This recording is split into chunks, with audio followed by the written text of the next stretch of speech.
తల వంచుకొని కళ్ళు మూసుకున్నట్లయితే ప్రార్థన చేస్తుంది. హృదయ పరిశోధకుడమైనటువంటి తండ్రి,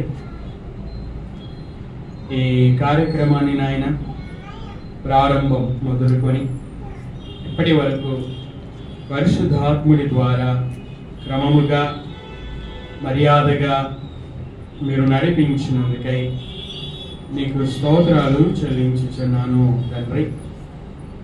సమయంలో విదాసుడనైన నేను మీ మాటలను చెప్పబోవచ్చు ఉంటుండగా పరిశుద్ధాత్ముడి ద్వారా నన్ను బలపరచుమని, అదేవిధంగా నాయన కూడుకున్నటువంటి వారు కూడబోవారు మీ మాటలను జాగ్రత్తగా వినడానికి గ్రహించడానికి మీరు నాయన సహాయమును చేయమని కుమారుడైనటువంటి యేసుక్రీస్తు పేరట మిమ్మలను అడుగుచున్నాను తండ్రి.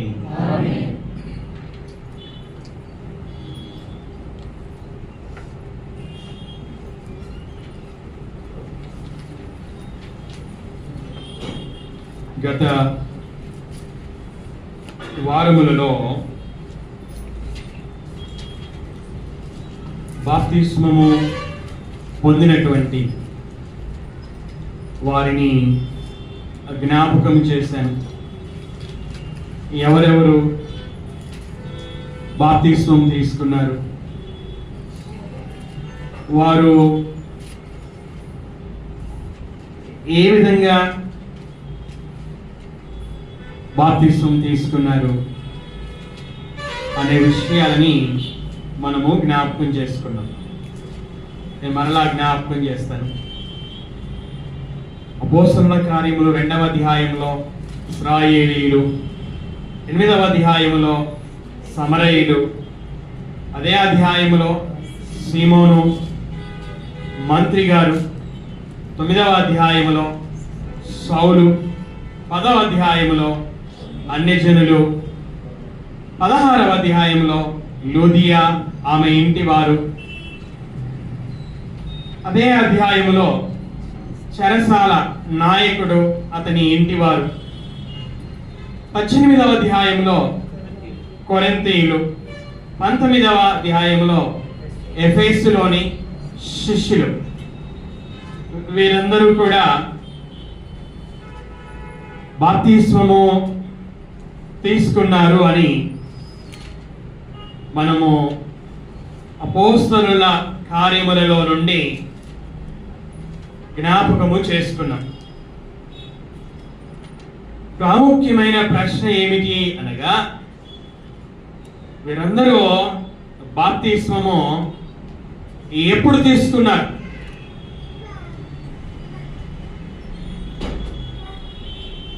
సువార్త వాక్యమును అనగా యేసుక్రీస్తును గూర్చినటువంటి సువార్త వాక్యమును విని తీసుకున్నారా, వినకుండా తీసుకున్నారా అని మనం ఆలోచన చేసి, వీరందరూ కూడా విని తీసుకున్నారు అని మనము జ్ఞాపకము చేసుకున్నాం. అపోస్తలుల కార్యములలో చాలా మంది బాప్తిస్మాలు తీసుకున్నట్లుగా జ్ఞాపకం చేసుకున్నాం. అయితే ఈరోజు 10వ అధ్యాయములో బాప్తిస్మము తీసుకున్నటువంటి వారిని గురించి నేను చెప్పబోవచ్చు ఉంటున్నాను. 10వ అధ్యాయంలో అన్యజనులను మనం చూస్తాం. అపోస్తలుల కార్యములో 10వ అధ్యాయము 46వ వచనాన్ని మనం చదువుకుందాం. సున్నతి పొందిన వారిలో పేతురుతో కూడా వచ్చిన విశ్వాసులందరూ పరిశుద్ధాత్మ వరం అన్యజనుల మీద సైతము కుమ్మరింపబడుట చూచి విభ్రాంతి నొందిరి.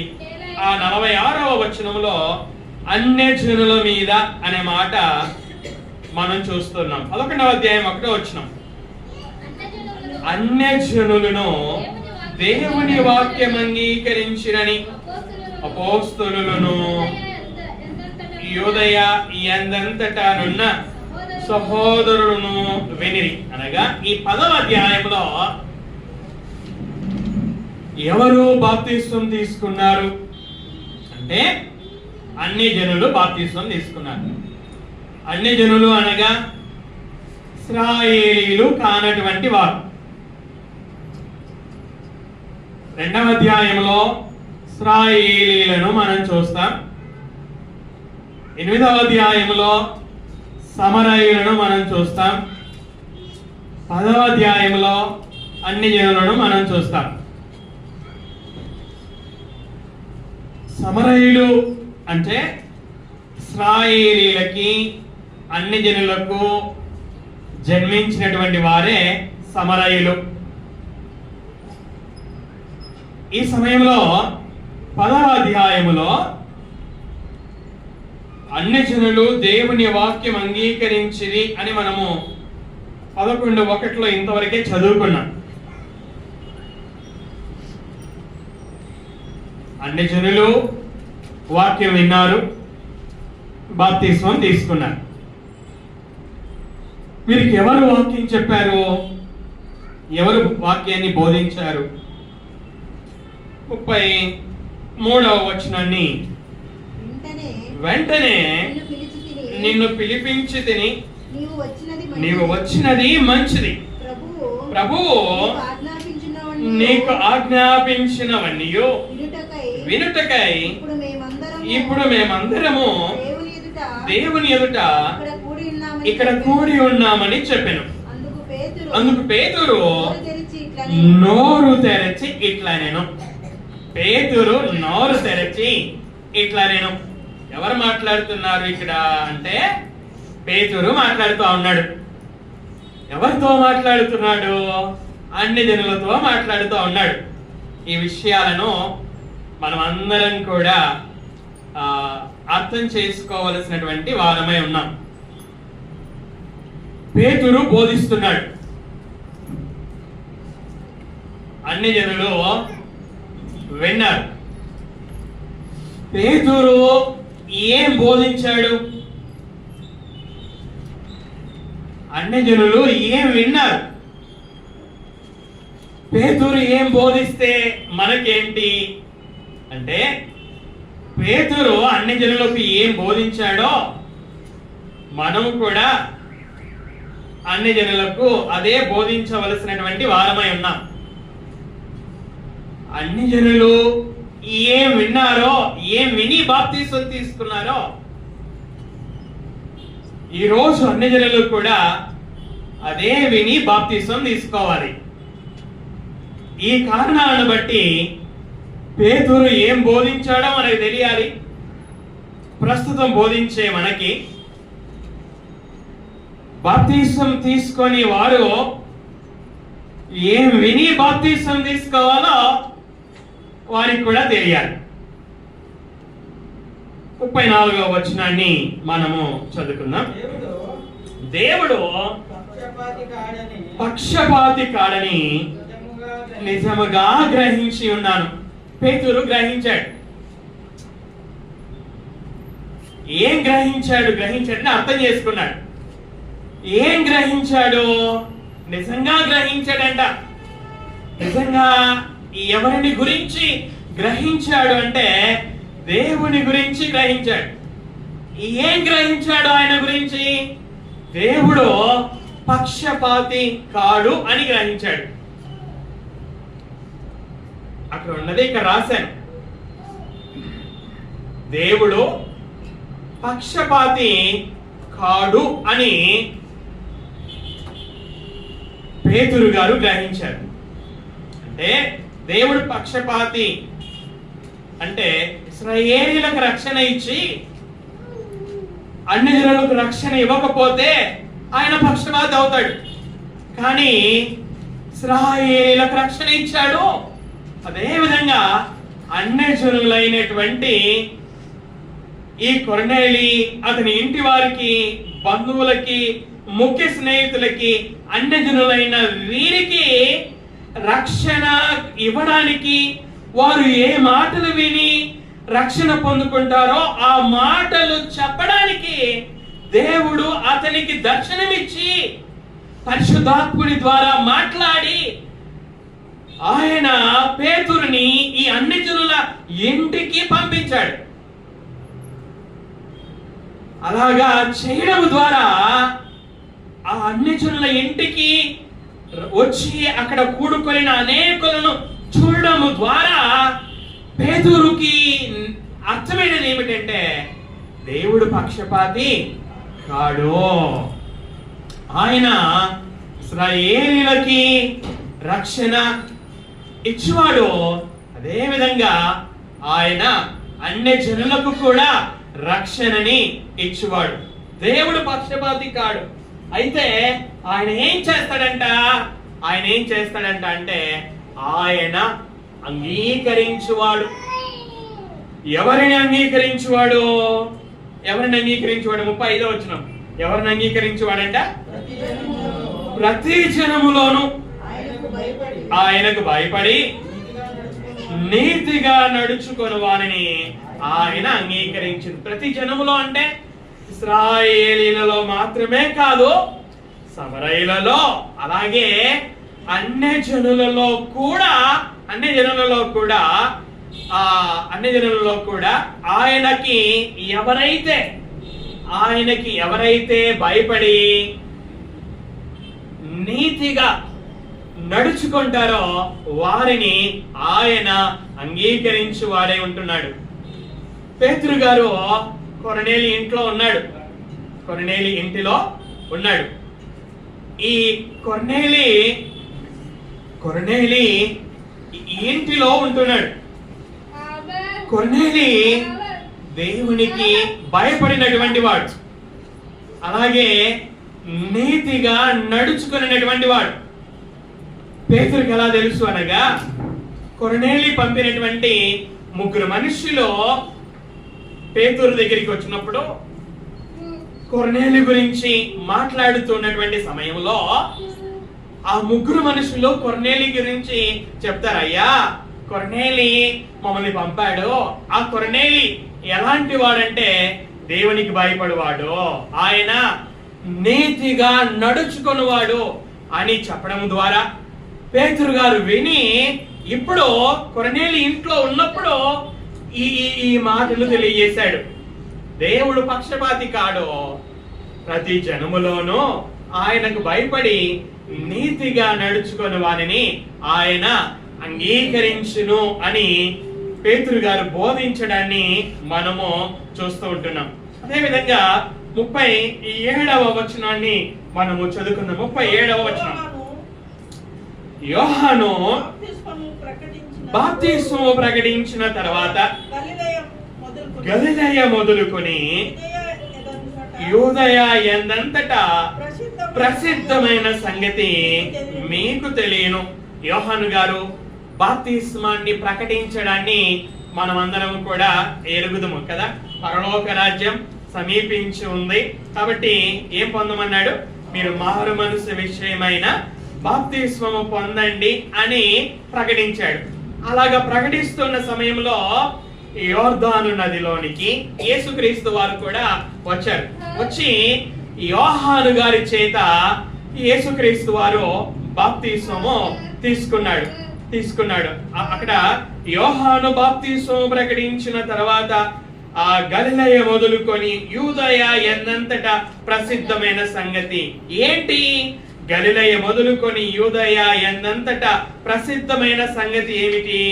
ఆ విషయాన్ని 38వ వచనంలో లూకా గారు రాశాడు చూడండి. అదేదనగా దేవుడు నజరేయుడైన యేసును పరిశుద్ధాత్మతోను శక్తితోను అభిషేకించెననున్నదియే. దేవుడు ఆయనకు తోడై ఉండెను గనక ఆయన మేలు చేయొచ్చు, అపవాది చేత పీడింపబడిన వారిని అందరినీ స్వస్థపరచుచు సంచరించుచుండెను. యోహాను గారు బాప్తిస్మం ప్రకటించిన తర్వాత గలిలయ మొదలుకొని యూదయ ఎన్నంతటా ప్రసిద్ధమైన సంగతి ఏమిటి అంటే దేవుడు యేసుక్రీస్తు వారిని పరిశుద్ధాత్మతో శక్తితో అభిషేకించడం. ఇక్కడ మీరు చూస్తా ఉన్నారు కదా, దేవుడు యేసుక్రీస్తు వారిని ఏం చేశారు?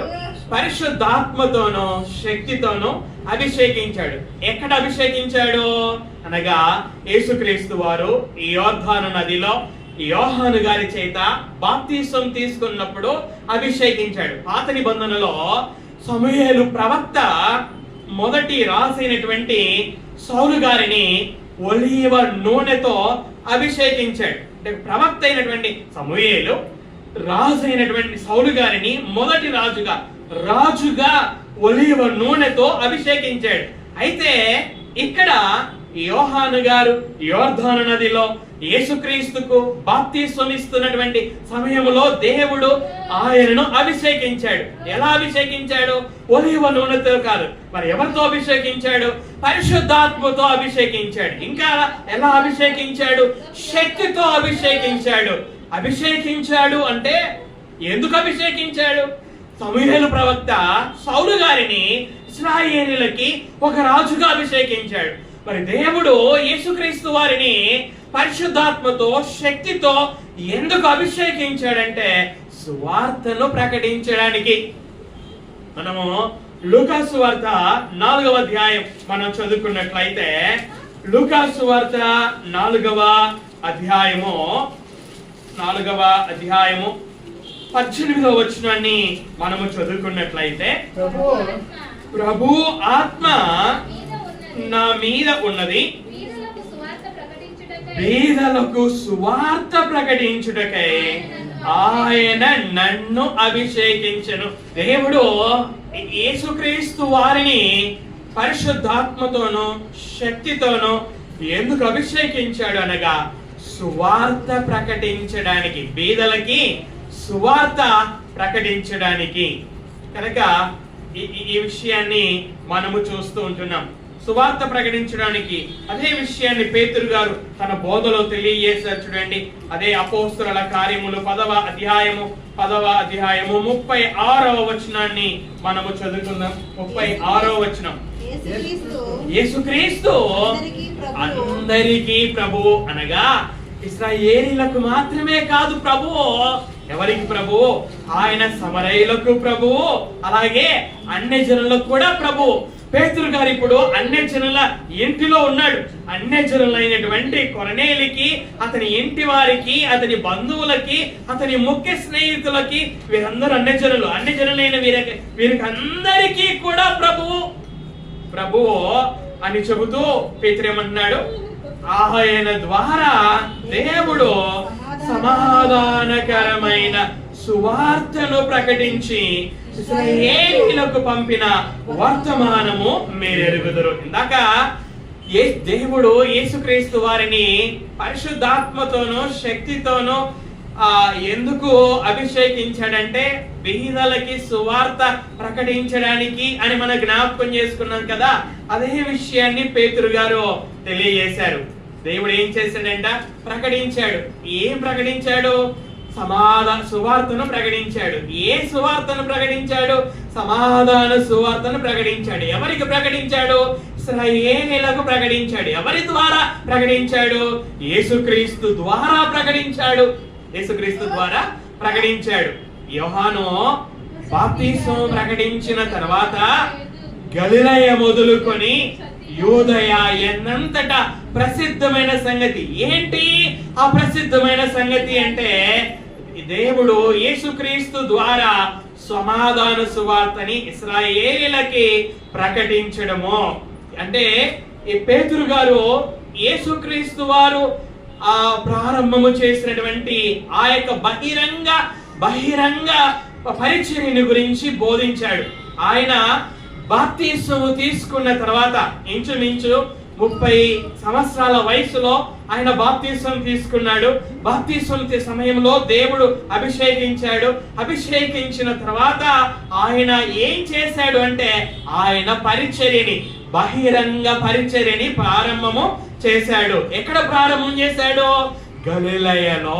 అందుకే పేతురు అంటున్నాడు, గలిలయ మొదలుకొని గలిలయలో ప్రారంభం చేశాడు.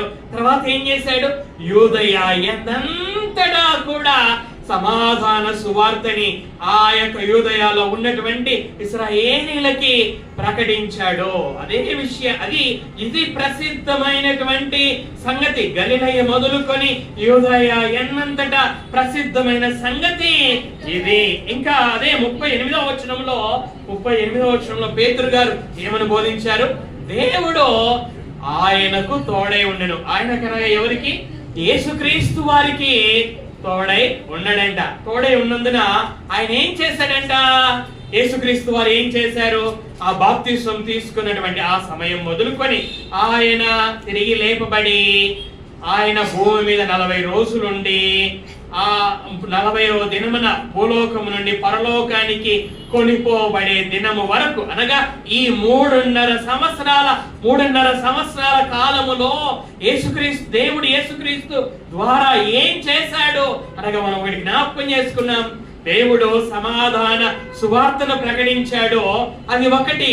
రెండవది దేవుడు యేసుక్రీస్తు ద్వారా ఆ యొక్క యూదయ ఎన్నంతటా ఏం చేశాడంటే మేలు చేశాడు. ఏం మేలు చేశాడో వివరణ ఇవ్వలేదు, కానీ మేలు చేశాడట. మేలు చేశాడు. ఇంకా ఏం చేశాడు? అపవాది చేత పీడింపబడిన వారినందరినీ స్వస్థపరచుచు సంచరించుచు ఉండెను. అనగా పేతురు గారు ఏం బోధిస్తున్నారంటే యేసుక్రీస్తు వారు బాప్తిస్మము తీసుకున్న తర్వాత బహిరంగ పరిచర్యను ప్రారంభం చేశారు. ఆ పరిచర్యను ప్రారంభము చేసిన తర్వాత ఆ 3.5 సంవత్సర కాలములో ఆయన ఇశ్రాయేలీయులకి సమాధాన సువార్త ప్రకటించాడు. మొదటిది. రెండవది మేలు చేశాడు. మూడవది అపవాది చేత పీడింపబడిన వారిని అందరినీ స్వస్థపరచుచు సంచరించాడు అని ఆయన 3.5 సంవత్సరాల కాలములో జరిపించినటువంటి ఆ బహిరంగ పరిచర్యను గురించి పేతురు గారు అన్ని జనులకి బోధించడాన్ని మనం చూస్తూ ఉన్నాం. అదే విధంగా 39వ వచనాన్ని మనం చదువుకున్నట్లయితే ఆయన యూదుల దేశమందును యెరూషలేమునందును చేసిన వాటికన్నిటికీ మేము సాక్షులము. ఆయనను వారు మ్రానున వేలాడదీసి చంపిరి. ఆయన అనగా యేసుక్రీస్తుని గురించి మాట్లాడుతూ ఉన్నాడు. అనగా దేవుడు యేసుక్రీస్తు ద్వారా ఇశ్రాయేలీయులలో ఆయన ఏం చేశాడో పేతురు గారు మాట్లాడుతూ ఉన్నారు. మనం చదువుకున్నటువంటి 39వ వచనంలో యూదుల దేశమందును అలాగే రాజధాని అయినటువంటి యెరూషలేమునందును యేసుక్రీస్తు వారు ఏమైతే చేశారో వాటన్నిటికీ మేము సాక్షులము అని పేతురు చెప్తున్నారు. మేము అనే మాటను ఉపయోగిస్తున్నాడు పేతురు గారు. అక్కడ ఉండేది పేతురు ఒక్కడే, అపోస్తలుడైన పేతురు ఒక్కడే అక్కడ ఉండేది. అయితే పేతురు ఒక్కడే కాదు, యేసుక్రీస్తు వారు యూదుల దేశమందు యెరూషలేమునందు చేసిన వాటన్నిటికీ సాక్షి. పేతురుతో పాటు మిగిలిన 11 మంది కూడా యేసుక్రీస్తుతో 3.5 సంవత్సరాలు ఉన్నటువంటి వారు. మనందరికీ తెలుసు కదా, యేసుక్రీస్తు వారు 12 మంది అపోస్తలులను ఏర్పరుచుకున్నారు. వారందరూ ఆయనతోనే ఉండాలని ఏర్పరుచుకున్నారు కనుక వారందరూ 3.5 సంవత్సరాలు ఆయనతోనే ఉన్నారు. ఆయన చేసిన వాటిని కళ్ళతో చూశారు, ఆయన చెప్పిన బోధనలను చెవులతో విన్నారు. కనుక పేతురు అదే విధంగా మిగిలిన 11 మంది అపోస్తలులు ఆయన జీవితానికి, ఆయన చేసిన వాటికి వీరు ప్రత్యక్ష సాక్షులు. అదే విషయాన్ని పేతురు గారు, ఇదిగో మేమే సాక్షులం. యేసుక్రీస్తు వారు ఈరోజు శరీరధారిగా లేడు, ఆయన పరలోకములో తండ్రి అయిన దేవుని కుడి పార్శ్వమున ఉన్నాడు. ఆయన ఉన్నాడు. ఆయన శరీరధారిగా లేకపోయినా ఆయన యూదుల దేశంలో యెరూషలేములో ఏమైతే చేశాడో వాటన్నిటికీ ఇదిగో నేను సాక్షిని, నాతో పాటు ఉన్నటువంటి ఇంకా 11 మంది కూడా సాక్షులు అని చెబుతూ ప్రాముఖ్యమైన విషయాన్ని ఇక్కడ పేతురు గారు అన్ని జనులకి బోధిస్తున్నారు. చూడండి, అదే 39వ వచనంలో ఆయనను అనగా యేసుక్రీస్తును వారు అనగా యూదులు మ్రానున వ్రేలాడదీసి చంపిరి. మరణం గురించి మాట్లాడుతూ ఉన్నాడు పేతురు. మరణం గురించి, ఎవరి మరణం గురించి? యేసుక్రీస్తు మరణాన్ని గురించి మాట్లాడుతున్నాడు. అంటే పేతురు గారు అన్ని జనులకి బోధిస్తూ ఉన్నప్పుడు యేసుక్రీస్తు యొక్క మరణం, ఆయన మన పాపముల కొరకు మరణించాడు.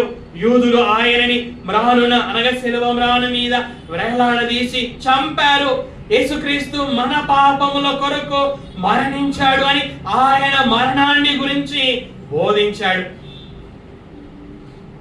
ఆయన సమాధి చేయబడ్డాడు. 40వ వచనంలో చూడండి పేతురు గారు ఏమని బోధిస్తున్నాడు? దేవుడు ఆయనని 3వ దినమున లేపి.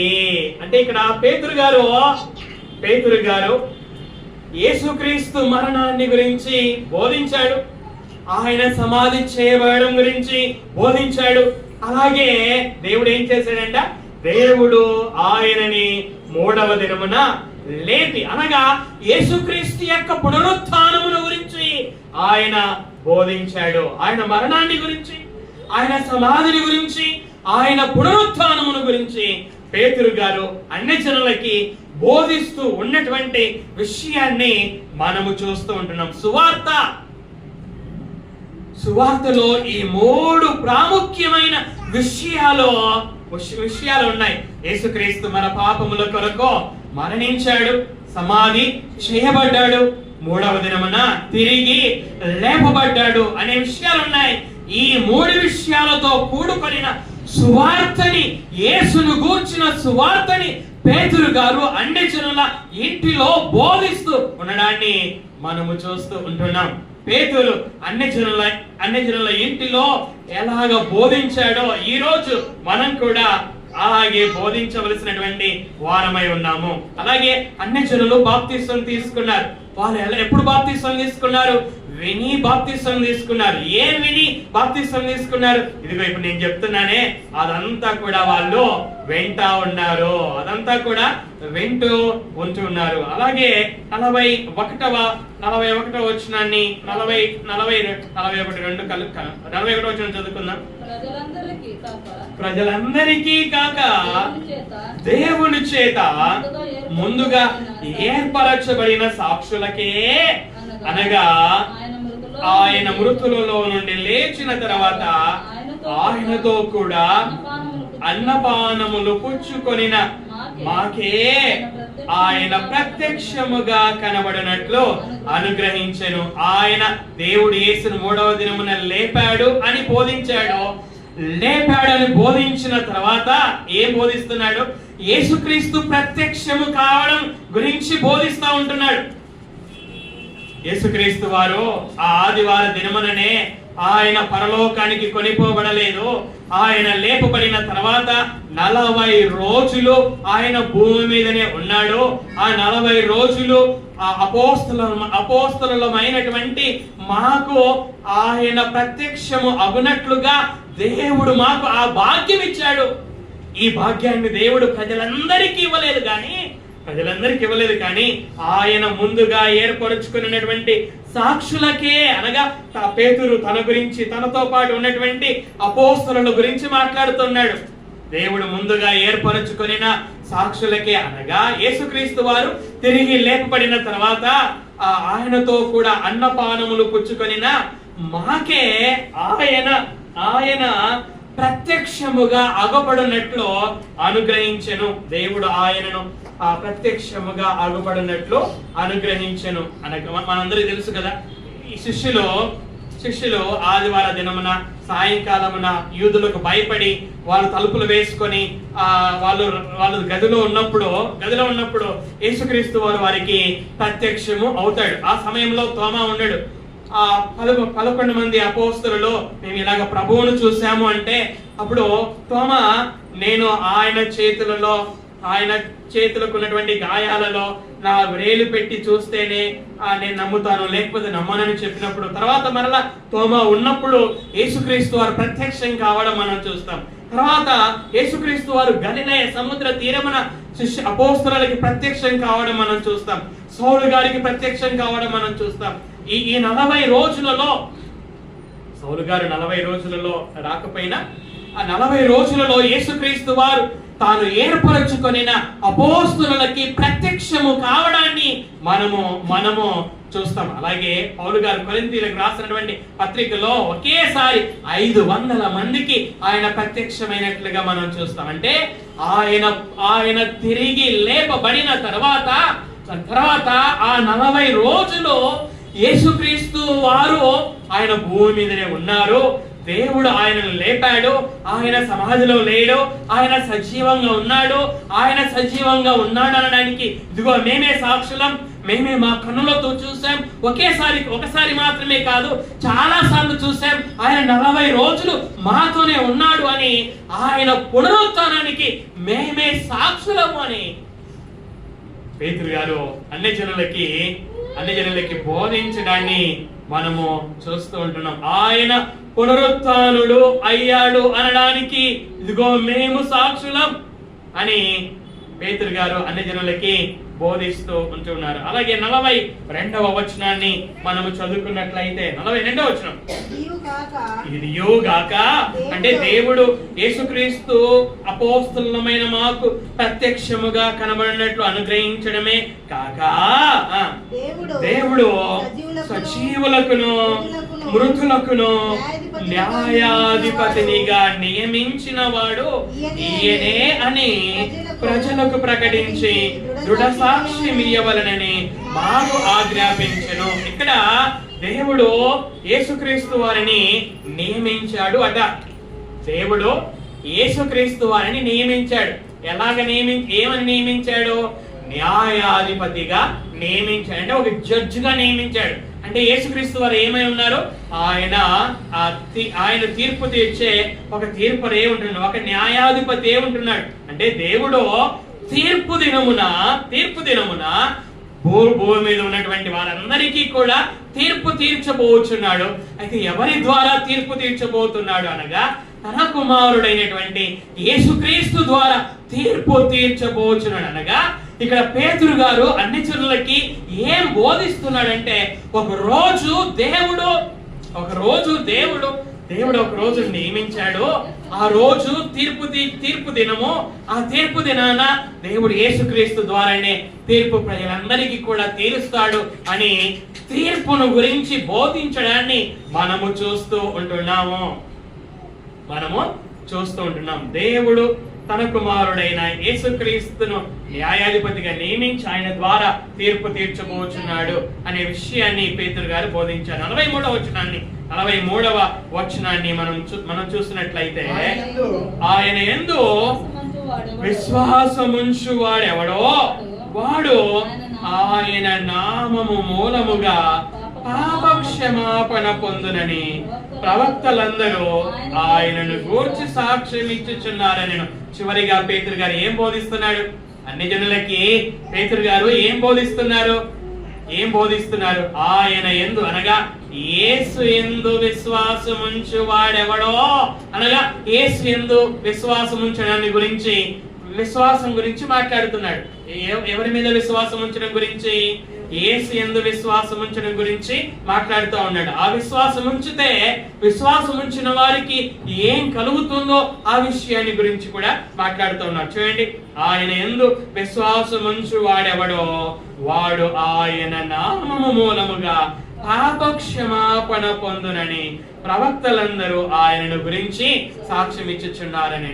పాత నిబంధనలో ఉన్నటువంటి ప్రవక్తలు, ఒక మోషే ప్రవక్త కావచ్చు, ఒక యెషయా ప్రవక్త కావచ్చు, ఈ ప్రవక్తలు ఆ పాత నిబంధనలో సాక్ష్యము చెప్పారట. ఎవరి గురించి సాక్ష్యం చెప్పారు? యేసుక్రీస్తు గురించి సాక్ష్యం చెప్పారు. ఏమని సాక్ష్యం చెప్పారు? యేసుక్రీస్తు యందు ఎవరైతే విశ్వాసం ఉంచుతారో వారు ఆయన నామము మూలముగా పాప క్షమాపణ పొందుతారు అని వారు సాక్ష్యము చెప్పారు. ఈ విధంగా పేతురు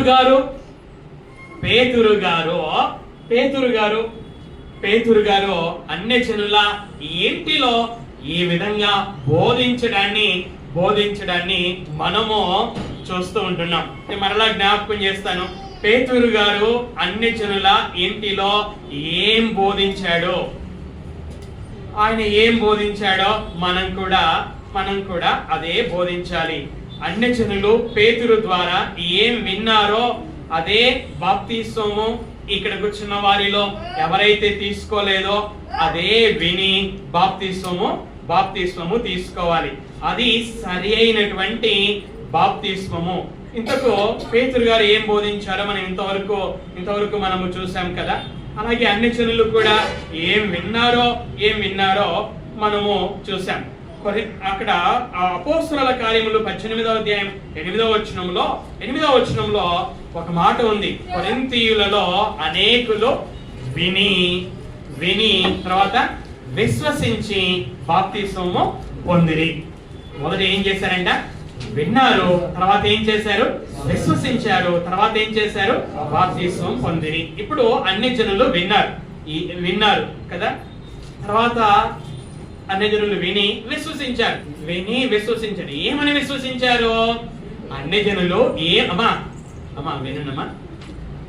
అన్యజనులు ఏమని విన్నారు? దేవుడు పక్షపాతి కాడని విన్నారు. ఆయన పక్షపాతి కాడని విశ్వాసము ఉంచారు. అలాగే దేవుడు ప్రతి జనములో ఆయనకు భయపడి నీతిగా నడుచుకొని వారిని అంగీకరిస్తాడని విన్నారు. అదే విషయాన్ని వారు విశ్వాసం ఉంచారు. అలాగే దేవుడు యేసును పరిశుద్ధాత్మతోను శక్తితోను అభిషేకించాడు అని విన్నారు. అదే విషయాన్ని వారు హృదయములో విశ్వాసము ఉంచారు. అలాగే దేవుడు యేసు ద్వారా సమాధాన సువార్తను ప్రకటించారు అని విన్నారు. అదే విషయాన్ని వారు హృదయములో విశ్వాసము ఉంచారు. అలాగే దేవుడు యేసునకు తోడై ఉన్నాడు అని విన్నారు. అదే విషయాన్ని వారు హృదయంలో విశ్వాసం ఉంచారు. యేసుక్రీస్తు వారు 3.5 సంవత్సరాలు తన బహిరంగ పరిచర్యలో ప్రజలకు మేలులు చేశాడని, అపవాది చేత పీడింపబడిన వారిని స్వస్థపరచుచు సంచరించాడని విన్నారు. అదే విషయాలని వారు హృదయంలో విశ్వాసం ఉంచారు. యూదులు యేసుక్రీస్తును మ్రానున వేలాడదీసి చంపారు అని విన్నారు. అనగా యేసుక్రీస్తు వారి పాపముల కొరకు మరణించారని విన్నారు. అదే విషయాన్ని వారు హృదయములో విశ్వాసము ఉంచారు. వినట, విశ్వాసం ఉంచుట అనే విషయాలను గురించి మనము చూస్తూ ఉంటున్నాం. అదే విధంగా ఆయన సమాధి చేయబడ్డారు అని విన్నారు. సమాధి చేయబడ్డారని హృదయంలో విశ్వాసం ఉంచారు. దేవుడు యేసుక్రీస్తును 3వ దినమున లేపాడు అని విన్నారు. దేవుడు 3వ దినమున లేపారు అని హృదయములో విశ్వాసము ఉంచారు. అదే విధంగా యేసుక్రీస్తు వారు తిరిగి లేపబడిన తర్వాత దేవుడు ఆయనని అపోస్తలులకి ప్రత్యక్షముగా అగపడనట్లు అనుగ్రహించాడని విన్నారు. కాబట్టి ఏమైతే విన్నారో వినిన దానిని వాళ్ళు పూర్ణ హృదయముతో విశ్వాసము ఉంచారు. అలాగే దేవుడు యేసును న్యాయాధిపతినిగా నియమించాడని విన్నారు. కనుక దేవుడు యేసుక్రీస్తు వారు న్యాయాధిపతి అన్నటువంటి విషయాన్ని వారు పూర్ణ హృదయముతో విశ్వాసము ఉంచారు. చివరిగా యేసు యందు ఎవరైతే విశ్వాసం ఉంచుతారో వారు పాప క్షమాపణ ఆయన నామము మూలముగా పొందుకుంటారు అని విన్నారు పేతురు గారి ద్వారా. అదే ఆ వినిన విషయాన్ని వారు వారి పూర్ణ హృదయముతో విశ్వాసము ఉంచారు. ఈ విధంగా అన్యజనులు పేతురు గారి ద్వారా దేవుని గురించి, అలాగే ఆయన పంపినటువంటి యేసుక్రీస్తు గురించి, దేవుడు యేసుక్రీస్తు జీవితంలో ఏం చేశాడో, అలాగే యేసుక్రీస్తు ద్వారా యూదుల దేశమందు యెరూషలేమందు ఏం చేశాడో పేతురు బోధించారు, అన్ని జనులు విన్నారు. ఏమైతే విన్నారో ఆ విషయాలను హృదయములో వారు విశ్వసించారు. చివరిగా యేసు యందు విశ్వాసం ఉంచువాడు ఏం పొందుకుంటాడంట? పాప క్షమాపణ పొందుకుంటారు అని వారు విన్నారు. అదే విషయాన్ని వారు హృదయంలో విశ్వాసం ఉంచారు. ఈ విధంగా విని హృదయంలో విశ్వసించి తర్వాత ఏం తీసుకున్నారు? వాళ్ళు బాప్తిస్మం తీసుకున్నారు. కాబట్టి ఈ అన్ని జనులు పేతురు ద్వారా బోధ వినకుండా బాప్తిస్మం తీసుకోలేదు. పేతురు గారి ద్వారా బోధ విన్నారు, ఆ బోధనే పూర్ణ హృదయముతో విశ్వసించారు. విశ్వసించిన తర్వాత బాప్తిస్మం తీసుకున్నారు. ఇది అపోస్తలుల కార్యములలో 10వ అధ్యాయములో అన్ని జనులు బాప్తిస్మము తీసుకున్నటువంటి విధం. వీరు అన్ని జనులు ఎవరో చెబితే బాప్తిస్మం అంటే వాక్యము వినకుండా నువ్వు బాప్తిస్మం తీసుకో అని చెబితే తీసుకున్నటువంటి వారు కాదు.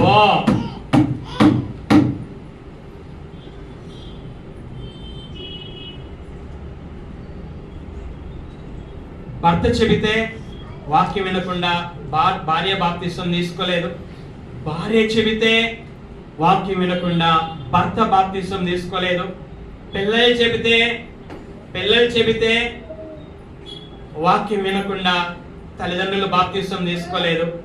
తల్లిదండ్రులు చెబితే వాక్యం వినకుండా పిల్లలు బాప్తిస్మం తీసుకోలేదు.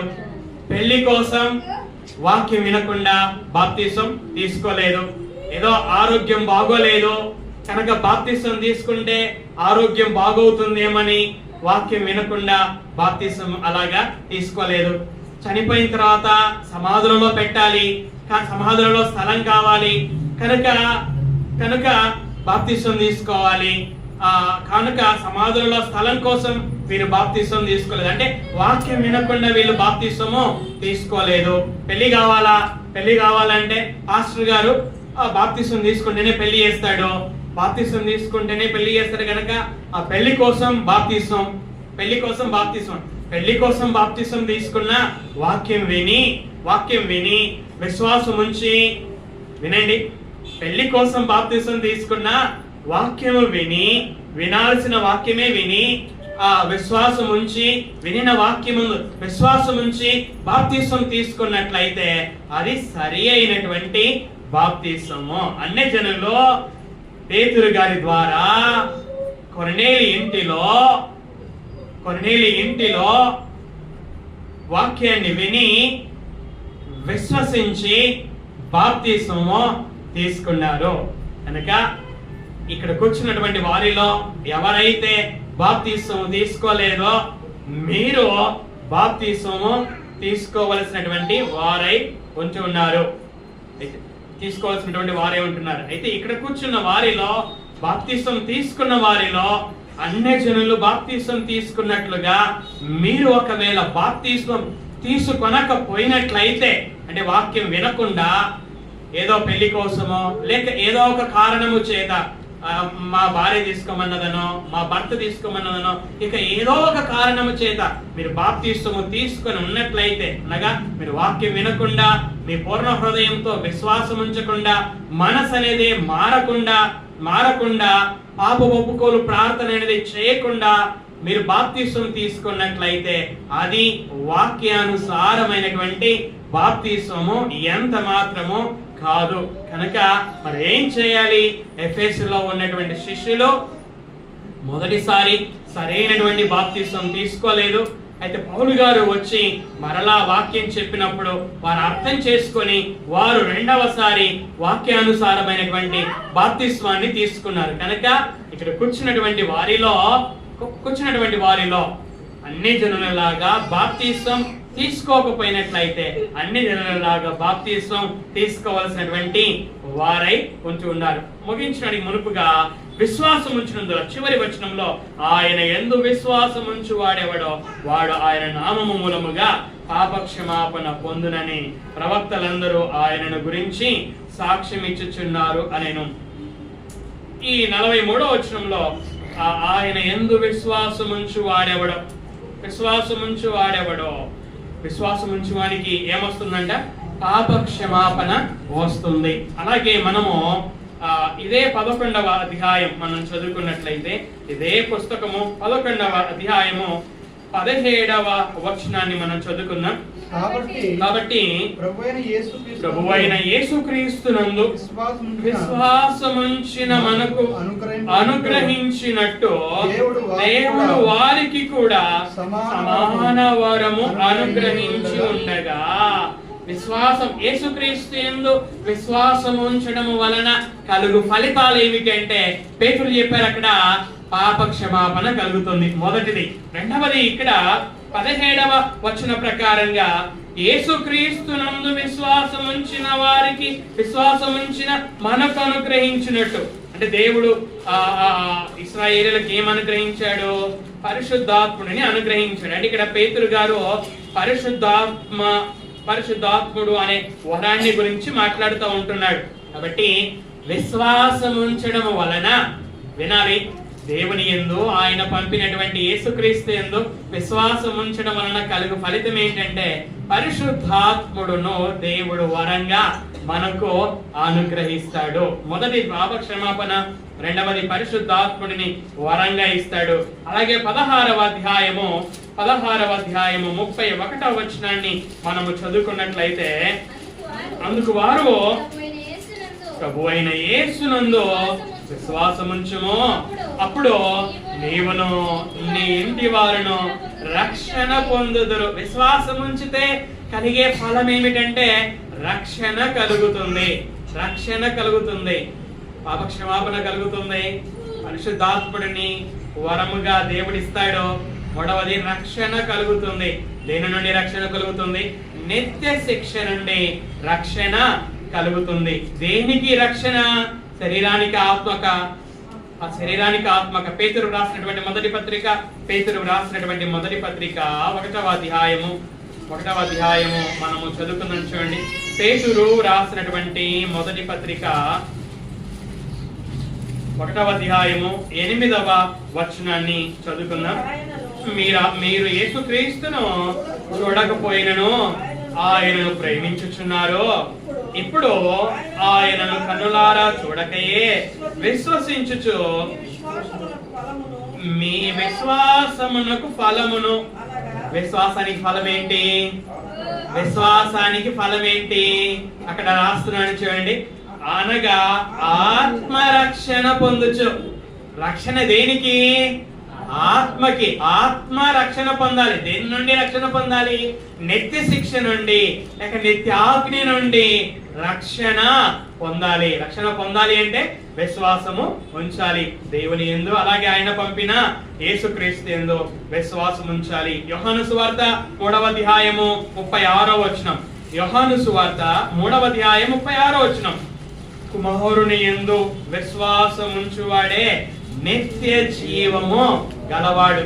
పాస్టర్ గారు, నేను విశ్వాసం ఉంచితే నాకు కలిగే ఫలం ఏమిటి?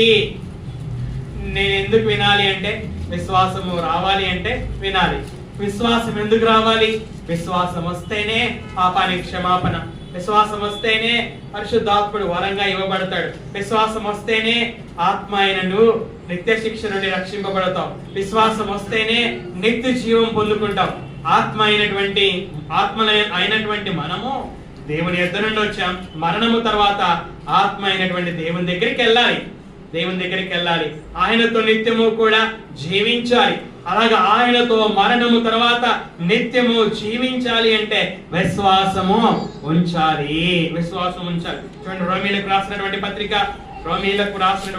పత్రిక 5వ అధ్యాయము 1 మరియు 2 వచనాలు చదువుకుందాం. చూడండి, కాబట్టి విశ్వాస మూలమున మనము నీతిమంతులముగా తీర్చబడి విశ్వాసం వలన కలిగే ఫలాలను మనం చూస్తున్నాం. ఏమంటే ఇక్కడ నీతిమంతులుగా తీర్చబడి, నీతిమంతులం మనం. అయితే నీతిమంతులంగా తీర్చబడాలి అంటే విశ్వాసము ఉంచాలి. తర్వాత అదే వచనంలో మన ప్రభువు అయిన యేసుక్రీస్తు ద్వారా దేవునితో సమాధానము కలిగి ఉందము. అంటే మన ప్రభువు అయిన యేసుక్రీస్తు ద్వారా దేవునితో సమాధానము కలిగి ఉన్నాము. దేవునితో సమాధానం కలిగి ఉండాలి అంటే మన చెడు పనుల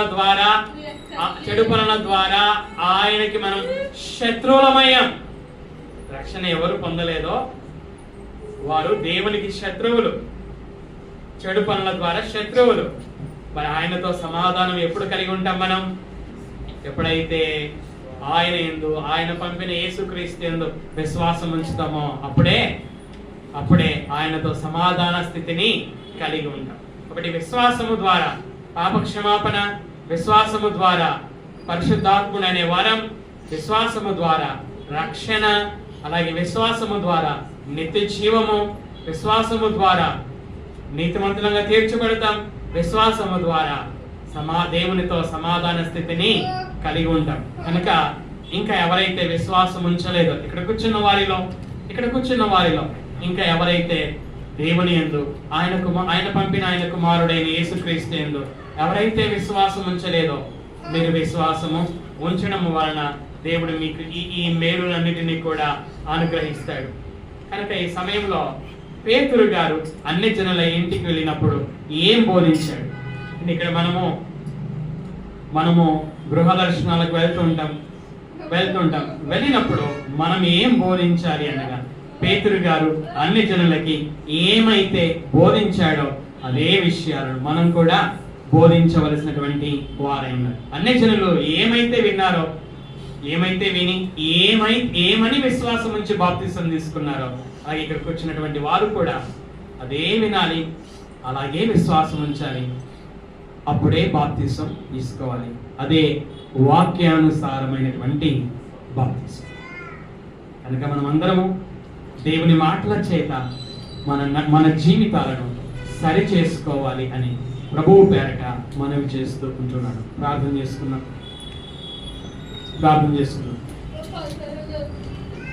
తల వంచుకొని కన్నులు మూసుకున్నట్లయితే ప్రార్థన చేసుకున్నాం.